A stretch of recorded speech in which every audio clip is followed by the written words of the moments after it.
Bonjour à tous, je suis Cindy Loupé et je vais présenter cette 8e émission. Alors voilà, mon prédécesseur Yves Jiquel a été remercié Bref, il a été viré, mais il part la tête haute, une petite formation, un petit bilan de compétences, une bonne remise en question et je suis sûre que notre patron le réintégrera à notre équipe. Oui, parce que quelle équipe ici à Dol TV! Nous sommes en guerre, mais c'est une guerre positive, une guerre constructive. Oui, parce qu'il faut rester positif, bienveillant, avec du dialogue et de l'écoute. C'est comme ça qu'on trouve des solutions. Au programme, aujourd'hui, de la musique avec The Red Goes Black, puis un reportage sur les vendredis de la colère. J'ai du mal à le dire. Voilà. Puis, je recevrai Asisuna pour le grand entretien. Voilà. Soyons positifs. Commençons par la musique.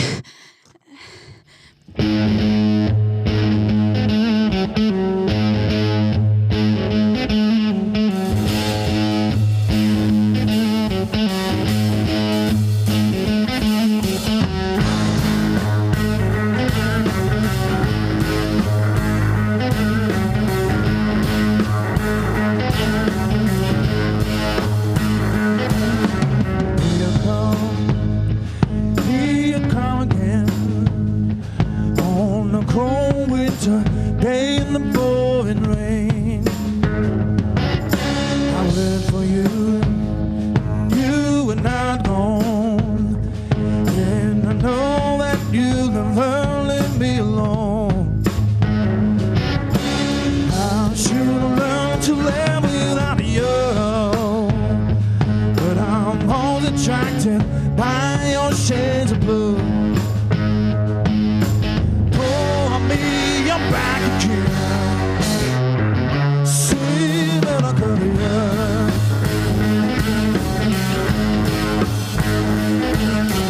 Oh, I'm back again, sweet little girl.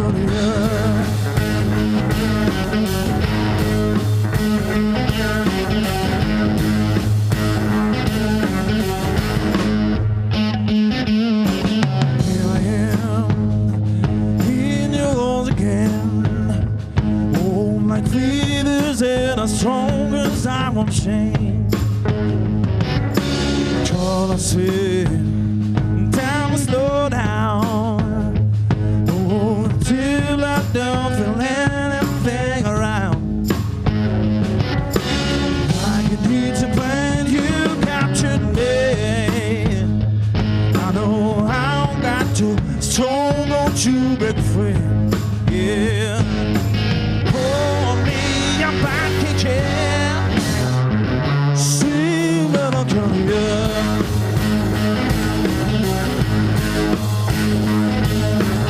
Oh, me, I'm back again.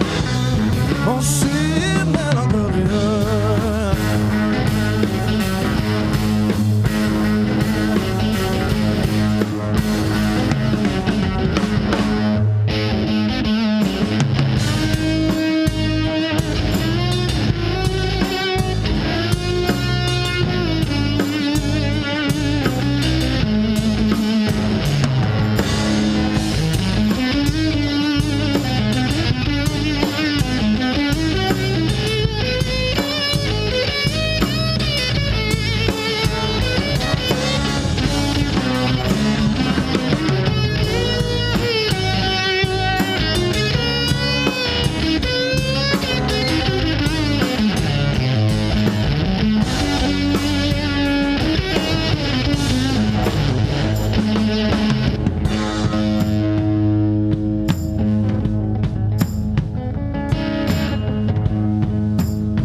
Ça fait planer.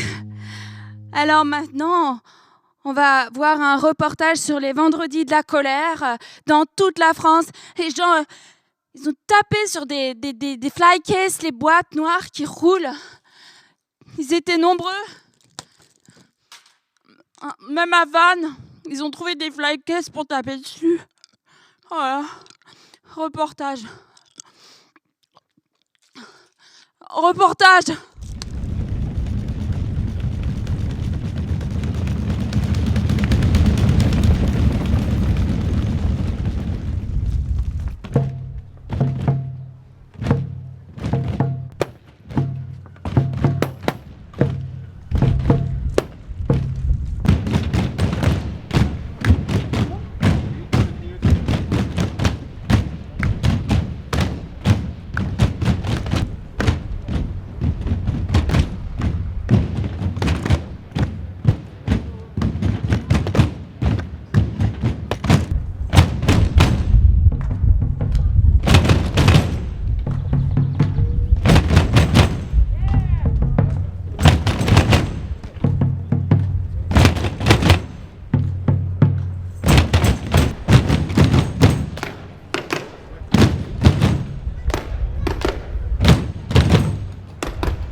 Hola, Azucena. Hola Cindy. Je sais pas parler espagnol, mais je sais parler avec l'accent espagnol. Oh, mais c'est pas la peine, t'as un si bel accent français. Bon, Azucena, tu veux bien nous parler de la Commune de Paris? Parce que moi, je ne sais pas ce que c'est, je l'ai pas appris à l'école. Oh bah, tu sais, ça m'étonne pas parce qu'à l'école, on ne vous apprend jamais rien sur les luttes sociales importantes qu'il y a eu en France ou ailleurs d'ailleurs. Alors moi, bon, bah, je vais vous raconter une histoire pour vous donner envie d'en connaître un peu plus sur la Commune. Alors, ça a commencé en fait en 1848, lorsque Louis-Napoléon Bonaparte a été élu premier et unique président de la Deuxième République française. Mais est arrivé 1851, je crois, oui c'est quoi, c'est 51 ou 52, où son demi-frère, le duc de Morny, a fait un attentat et Louis-Napoléon Bonaparte est devenu Napoléon III. Et il n'était pas très futé, puisque tu sais, il y a une chanson qu'il appelle le Sire fiche ton camp.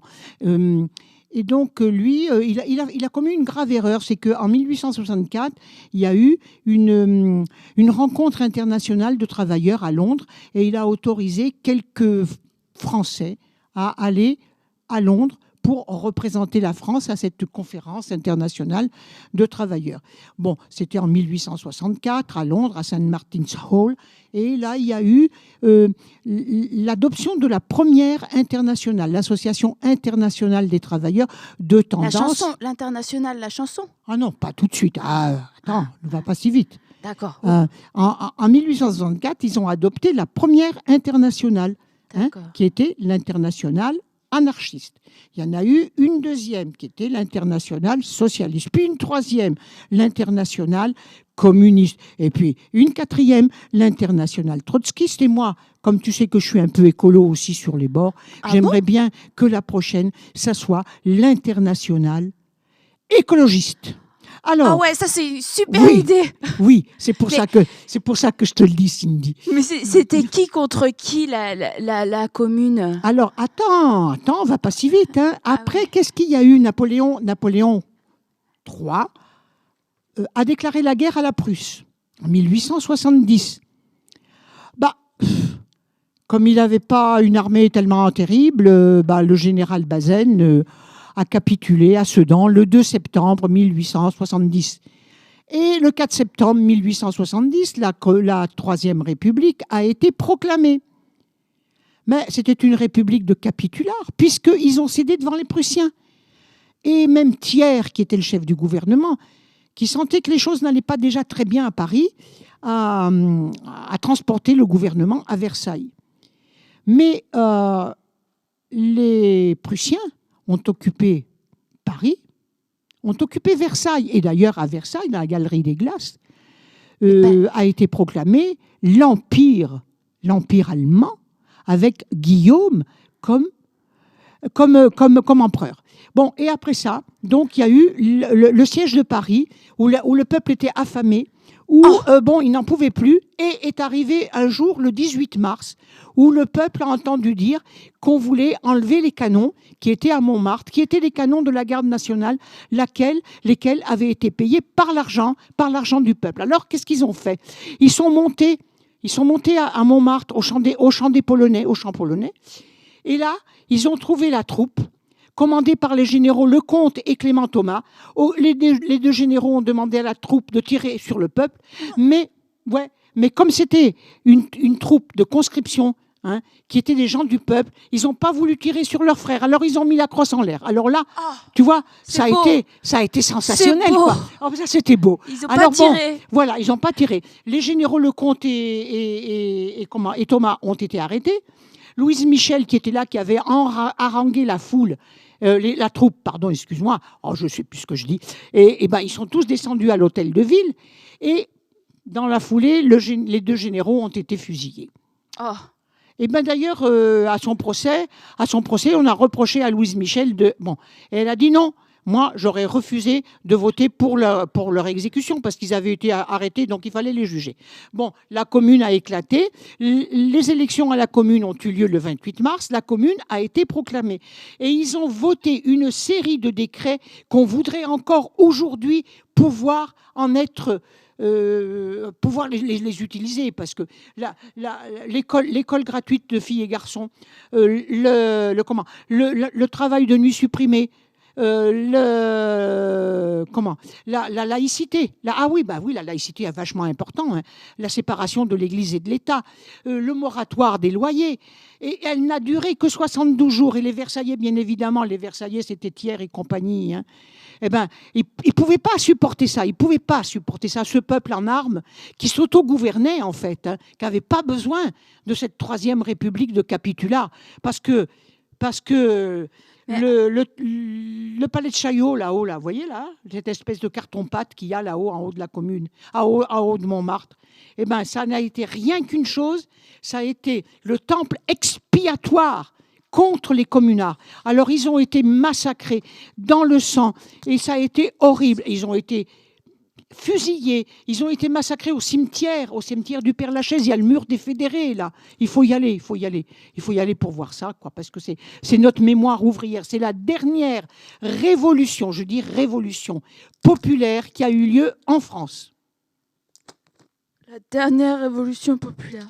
Oui. Mais tout ça, c'est la commune. Ça aurait pu être plus, ça aurait pu être beaucoup plus, mais les Versaillais n'ont pas laissé le temps. Tu comprends ? Parce que quand le peuple prend le pouvoir, les autres, qu'est-ce qu'ils font ? Ils s'en profitent. Voilà, ils en profitent. Ils en profitent toujours, quoi qu'on fasse. Franchement, sous Sénat, toute cette lutte. Voilà. Le peu de liberté qu'on a encore, c'est grâce à la commune. Grâce à la commune. Il faut y croire. Il faut y croire. Merci à tous ces... On va y croire encore.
Tout ce qu'on arrive à faire ici, au théâtre occupé de Lorient, et tout ce qui reste à faire, toute cette lutte à mener pour que l'issue soit positive.